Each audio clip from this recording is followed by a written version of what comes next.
है और उसके बाद वह सीधा अपनी गाड़ी लेकर और वहां से सीधा एक मौलाना के झोपड़े पर पहुंच जाती है, जहां पर पहले कभी घर रहा करता था। यहाँ पर एक झोपड़ा है और जैसे उस झोपड़े के अंदर वो जाती है तो मौलाना साहब अपनी चारपाई पर बैठे हुए शिवानी शर्मा की तरफ ही देख रहे हैं और देखने लगते हैं, सोचने लगते हैं कि ये कौन है। असमंजस भरी निगाहें उनकी होती हैं। उसके बाद शिवानी शर्मा जैसे उस मौलाना को देखती है तो एकदम से उसके पैर छूती है और कहती है कि अब्बू मैं आ गई। इस बात को सुनकर यहाँ पर जो मौलाना होता है वो कहने लगता है कि बेटी तुम कौन हो और मेरे पैर क्यों छू रही हो। तो उसके बाद यहाँ पर शिवानी जो शर्मा होती है वह अपनी आंखों में आंसू लेकर कहने लगती है कि अब्बू आपने मुझे नहीं पहचाना, मैं शिवानी शर्मा हूँ। इस बात को सुनकर मौलाना साहब की भी आंखों में आंसू आ जाते हैं। कौन थी शिवानी शर्मा और किस वजह से वो एक बुजुर्ग मौलाना के घर पर आई थी, पूरी सच्चाई के बारे में जानने के लिए वीडियो को अंत तक जरूर देखें। ये कहानी आज से कुछ दिनों पहले भी मैं लेकर आया था, लगभग 1 साल पहले, और उसके बाद इसमें एक नया अपडेट आया है तो उसको भी आप लोगों के साथ साझा करना है क्योंकि कहानी बड़ी ही कमाल की थी। बिहार के एक छोटे से गांव के अंदर एक पति पत्नी रहा करते हैं। पति का नाम रामकिशन होता है, रामकिशन शर्मा, और पत्नी का नाम होता है पार्वती शर्मा। पति पत्नी अच्छी तरह से अपने जीवन को जी रहे थे और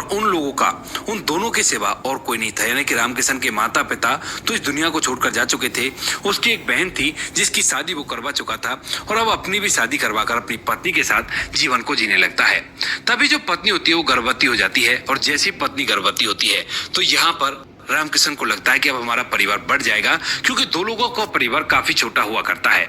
उसके बाद धीरे धीरे डिलीवरी का समय आता है, लेकिन जैसे डिलीवरी होती है और डिलीवरी की खबर रामकिशन को सुनती है तो उसके बाद वह फूट फूट कर रोने लगता है क्योंकि उसकी जो पत्नी थी वह डिलीवरी के दौरान इस दुनिया को छोड़कर जा चुकी थी। बच्ची का जन्म हुआ था और बच्ची सही सलामत थी। उसके बाद वह काफी देर तक तो विलाप करता है, लेकिन फिर अपनी पत्नी को, बेटी को पालने पोसने का फैसला करता है पत्नी को बुलाकर।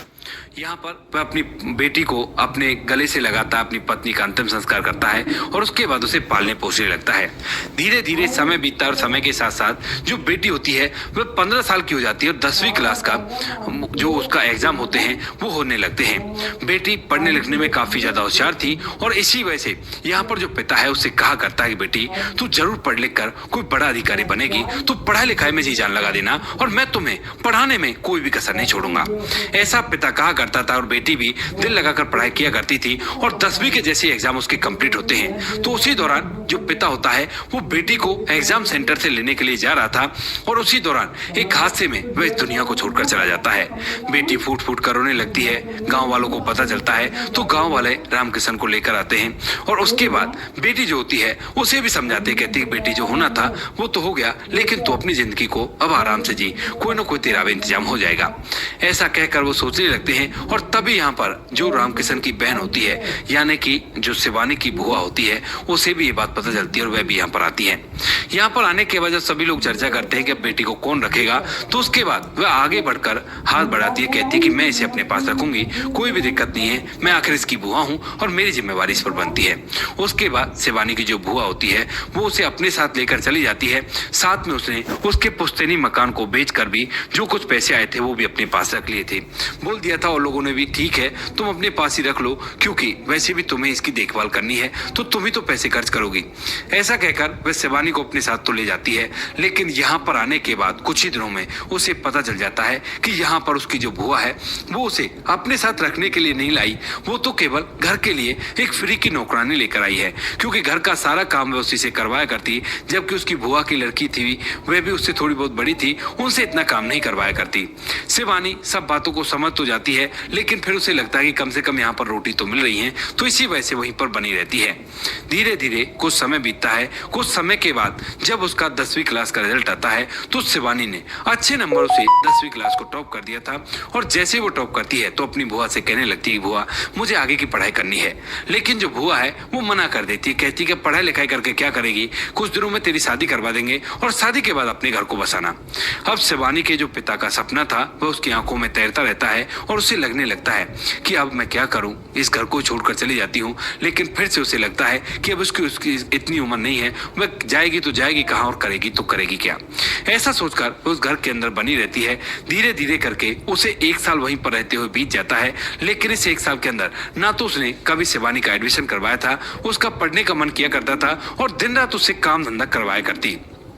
जब 1 साल तक ये सब कुछ हो जाता है और शिवानी इन बातों से काफी ज्यादा परेशान हो जाती है, तो वो फैसला करती है घर छोड़ने का, और ये मौका उसे एक दिन मिल भी जाता है। एक दिन क्या होता है कि उसकी बुआ और उसके परिवार वाले सारे के सारे एक शादी में गए हुए थे और घर पर शिवानी को अकेला छोड़कर गए थे। तो उसी दौरान वह इस मौके का फायदा उठाती है, सूटकेस वगैरह पैक करती है, जो कुछ भी उसके डॉक्यूमेंट वगैरह था जो अपने वहां से वो लेकर आई थी, और जितने भी कपड़े थे उन सभी को एक बैग में पैक करती है, और पैक करने के बाद उस घर को छोड़कर वहां से निकल जाती है।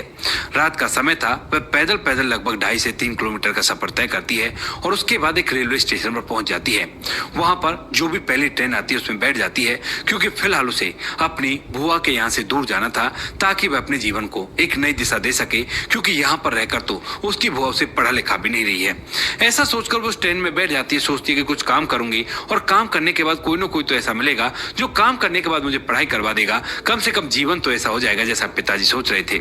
ऐसा सोचकर वह ट्रेन में तो बैठ जाती है, लेकिन जैसे ही उस ट्रेन का अगला स्टेशन आता है तो उसी समय उस स्टेशन पर से एक लड़का उस ट्रेन के अंदर चढ़ता है और वह शिवानी की तरफ घूर घूर कर देखने लगता है। शिवानी जो कि अभी तो नाबालिग है और उसके साथ साथ वो खूबसूरत भी काफी ज्यादा है, तो उसकी तरफ जब वह देखता है तो शिवानी भी समझ जाती है कि उसकी तरफ गलत निगाहों से देख रहा है, और उसी समय वह अपने बैग को कसकर पकड़ लेती है। लेकिन तभी ये जो लड़का होता है ये अपना फोन निकालता है, और फोन निकालने के बाद कुछ लोगों के पास फोन करता है, और जैसे अगला स्टेशन आता है तो स्टेशन से 3-4 लड़के और उस लड़के के पास आते हैं और उस डिब्बे में चढ़ के, लेकिन जैसे वो उस लड़के के पास पहुंचते हैं तो यहाँ पर जो लड़का पहले से बैठा हुआ था वो शिवानी की तरफ इशारा करता है। जब शिवानी उन लड़कों को अपनी तरफ इशारा करते हुए देखती है तो वह समझ जाती है कि इनके इरादे नेक नहीं है, और उसके बाद एकदम से ट्रेन से उतरकर भागने लगती है। उसी स्टेशन पर ट्रेन चलने लगती है और उसके बाद वो लड़के भी उसके पीछे पीछे उतर जाते हैं, और उसके मैं हूँ नींव का 25-11 बाजरा का राजा, मुझे बो दो, सिक्तों को कर दूंगा ठोस दानों से फुल, जोगिया और गिरने का कोई डर नहीं, सिर्फ 80 से 85 दिन में कटाई के लिए तैयार, मेरा पीछे भाग। ग्राफिक ट्रेडर है तो आप यूज कर सकते हैं कैप मिंट का स्कैल्पर मोड। स्कैल्पर मोड में एक ही स्क्रीन पे call, put, position, profit and loss और चार्ट्स दिखते हैं, जिससे आपको मल्टीपल स्क्रीन स्विच नहीं करनी होती और एक्सपायरी पर टाइम सेव होता है। अगर आपको कॉल की पोजीशन लगते हैं, शिवानी अपने बैग को लेकर अपनी जान को बचाती हुई जैसे तैसे बदहवास हालत में भाग रही है, और भागते भागते अचानक से उसकी नजर एक मस्जिद पर पड़ती है, जिस मस्जिद का दरवाजा खुला हुआ था, और उसके बाद वह बिना कुछ सोचे समझे उस मस्जिद के अंदर घुस जाती है। मस्जिद के अंदर मौलाना साहब थे, और जैसे मौलाना साहब एक जवान लड़की को हाँपते हुए देखते हैं तो पूछने लगते हैं, बेटी क्या हुआ और तुम इस तरह से क्यों हाँप रही हो? तो उसके बाद जो शिवानी होती है अपनी सांस को थामते हुए कहने लगती है, बाबा मुझे बचा लीजिए, कुछ लड़के मेरे पीछे लगे हुए हैं और वो बाहर ही मेरा इंतजार कर रहे हैं। इसके बाद जो मौलाना साहब होते हैं वो कहते हैं कि कोई बात नहीं, मैं भी जाता हूँ। ऐसा कहकर वह बाहर निकलते, और बाहर निकलने के बाद उन लड़कों को धमका कर वहां से भगा देते हैं। लड़के तो जब मौलाना साहब उन्हें धमकाते हैं तो वह भी वहां से चले जाते, सोचते कि मस्जिद के अंदर कोई और भी होगा, क्योंकि अभी तक दरवाजा खुला हुआ है, जबकि मस्जिद के अंदर केवल मौलाना साहब अकेले थे। उसके बाद मौलाना साहब अंदर आते हैं, और अंदर आने के बाद पूछने लगते कि बेटी तुम कौन हो, कहां से आई हो, और ये लड़के तुम्हारा पीछा कैसे कर रहे थे? तो यहाँ पर जो शिवानी है वो अपनी पूरी कहानी मौलाना साहब को बता देती है, और जैसे इस कहानी को मौलाना साहब सुनते हैं तो उनकी आंखों में आंसू आ जाते हैं, क्योंकि फिलहाल जो मौलाना साहब थे उनकी उम्र लगभग 45 साल रही होगी, 45 से 50 साल के बीच में। और जैसे ही बुजुर्ग मौलाना साहब इस बात को सुनते हैं तो फूट फूट कर रोने लगते हैं, और कहते हैं कि बेटी अब ये बता कि तुझे कहाँ जाना है और क्या करना चाहती है जब तू अपनी बुआ के वहां से भाग आई है। तो उसके बाद वो कहती है कि बाबा ये तो नहीं पता कि कहाँ जाना है, लेकिन ये पता है कि मुझे क्या करना है। तो बाबा पूछते हैं कि बेटे क्या करना है? तो वो कहती है कि मुझे पढ़ लिख कर एक बड़ा अधिकारी बनना है। तो उसके बाद यहाँ पर जो मौलाना साहब होते हैं वो कहने लगते हैं कि ठीक है, अगर ऐसी बात है तो अभी तो तुम्हारी उम्र कम है, और अगर इससे आगे तू गई तो फिर से कोई ना कोई तुम्हारे साथ ऐसा कर सकता है। तू ऐसा कर, मेरे घर में रह ले, मेरे घर में कोई भी नहीं रहा करता, और जब तू घर में रहेगी मेरे में तो मैं तो अपना समय मस्जिद में व्यतीत कर लूंगा। इस बात को सुनकर यहाँ पर जो शिवानी है वो इस बात के लिए तैयार हो जाती है, और उसके बाद मौलाना साहब के घर में शिवानी रहने लगती है। मौलाना साहब वहां पर अकेले रहा करते थे, और शिवानी उनके लिए खाना पीना जो घर का काम होता है उस सभी काम को किया करती और उसे अब्बू अब्बू कहा करती। मौलाना साहब जो होते हैं वह अपने पास से पैसे लगाकर इसका एडमिशन 11वीं क्लास में करवा देते हैं और ये घर का काम करने के बाद पढ़ाई लिखाई करने के लिए भी जाती है। और जब लोगों के सामने ये कहानी आती है तो लोग भी मौलाना साहब की सराहना करते हैं कि देखो एक हिंदू लड़की को जो भी पंडित है उसे इस तरह से सहारा दे दिया है। धीरे धीरे शिवानी 2 साल तक वहां पर काम करती है, मौलाना साहब से अब्बू ही कहा करती है और 2 साल तक पढ़ाई लिखाई करने के बाद जब उसकी 12वीं क्लास कंप्लीट हो जाती है तो उसके बाद मौलाना साहब कहने लगते हैं बेटी अब आगे की पढ़ाई कहाँ होगी। तो वो कहने लगती है कि मौलाना साहब आगे की पढ़ाई शहर में होगी और मुझे शहर भेज दीजिए एक बार। तो उसके बाद जो मौलाना साहब होते हैं इंतजाम करते हैं शहर भेजने का। शहर में जाकर उसे पढ़ाने के लिए जो कुछ भी रुपए पैसे होते हैं वो सारे पैसे उसे देते हैं और कहते हैं कि बेटी फिर भी अगर कोई परेशानी हो तो तुम मुझे खबर कर देना और मैं तुम्हारे पास पैसे भिजवा दूंगा। ऐसा कहकर जो शिवानी है उसको वो विदा कर देते हैं और शिवानी भी पास ही के शहर में जाकर अब आगे की ग्रेजुएशन की पढ़ाई करने लगती है। लेकिन वो सोचती है कि मौलाना साहब के ऊपर काफी बोझ बन ली, लेकिन अब मैं अपने दम पर अपनी जिंदगी को जीऊंगी और इसी वजह से वह इधर उधर काम ढूंढने लगती है। काम ढूंढते ढूंढते वह एक होटल पर पहुंचती है और जो होटल का मालिक होता है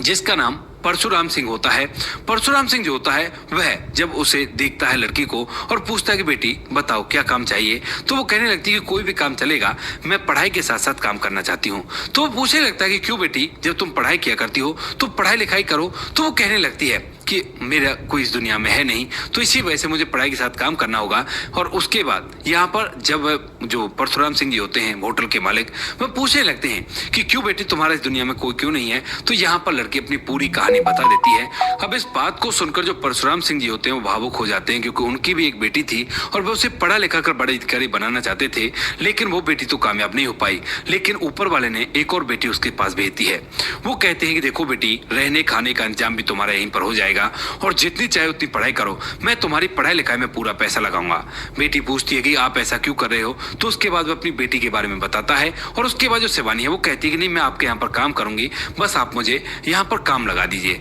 तो वो कहता है कि जो तुम्हारा मन करे वो काम कर लेना, नहीं मन करे तो बेशक से मत करना, लेकिन पढ़ाई से पीछे मत हट जाना।